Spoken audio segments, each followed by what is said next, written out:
Setiap manusia, Allah susunkan jalan cerita kehidupan yang berbeza-beza. Rezeki yang berbeza, ujian yang berbeza, kesusahan yang berbeza.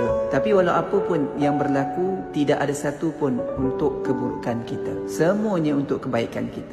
Jadi tak perlu risau. Kalau ada orang kecewakan kita, Allah dah rancangkan sesuatu untuk kita. Kalau ada orang buat jahat pada kita, pasti ada balasan untuknya. Kalau kita ditinggalkan seseorang yang kita suka, seseorang yang kita sayang, pasti Allah akan gantikan seseorang yang lebih baik untuk kita. Hidup kita ni Allah dah urus, jadi kita tak perlu risau. Dan kita tak perlu iri hati dengan kehidupan orang lain. Kenapa kita nak cemburu sedangkan Allah dah susun baik untuk kehidupan kita? InsyaAllah rezeki kita akan sampai, masa kita akan sampai. Tapi buat masa ni syukur dan redha. Jangan sibuk lihat kehidupan orang lain sehingga kita lupa apa yang kita ada dalam kehidupan kita.